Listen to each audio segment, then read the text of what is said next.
Hi hello guys welcome to our channel. ఈ season big boss హౌస్లో మంచి ట్విస్టులు ఎంటర్టైన్మెంట్తో సరదాగా సాగిపోయిన సంగతి తెలిసిందే. నేడు సాయంత్రం నుండి గ్రాండ్ ఫినాలే మొదలు కాబోతుంది. ఈ గ్రాండ్ ఫినాలేకి ఐకాన్ స్టార్ అల్లు అర్జున్ ముఖ్య అతిథిగా వస్తున్నాడని అందరూ అనుకున్నారు. కానీ అనుకోకుండా జరిగిన కొన్ని కారణాల వల్ల ఆయన రావడం లేదు. ఆయనకి బదులుగా రామ్ చరణ్ వస్తున్నాడు. ఇదంతా పక్కన పెడితే సోషల్ మీడియాలో ఎక్కడ పోలింగ్ పెట్టినా గౌతమ్ నిఖిల్ మధ్యనే హోరాహోరీ పోటీ నడిపిన సంగతి తెలిసిందే. వీరిద్దరిలో ఎవరో ఒకరు గెలవబోతున్నారనేది మనకి ఎప్పుడో అర్థమైపోయింది.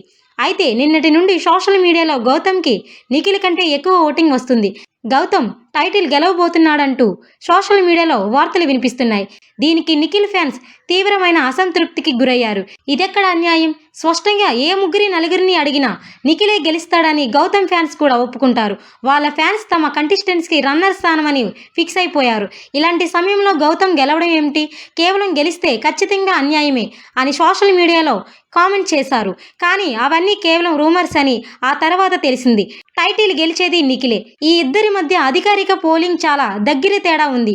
అందుకే ఈ కన్ఫ్యూజన్కి కారణమైంది. రామ్ చరణ్ చేతుల మీదుగా నిఖిల్ టైటిల్ కప్పు పైకి ఎత్తబోతున్నాడంటూ స్పష్టంగా సమాచారం అందింది. నిఖిల్ ఫ్యాన్స్ అనవసరమైన కంగారు పడకుండా ఇప్పుడు సంతోషంగా రిలాక్స్ అవ్వండి. ఇది ఇలా ఉండగా ఇప్పటికే అవినాష్ ప్రేరణ నిన్న జరిగిన షూటింగ్లో ఎలిమినేట్ అయి బయటికి వచ్చేశారు. 3వ స్థానంలో నబిల్ ఉన్నట్లు తెలుస్తుంది. మరికొన్ని లేటెస్ట్ అప్డేట్స్ కోసం చూస్తూనే ఉండండి our channel. Please subscribe our YouTube channel.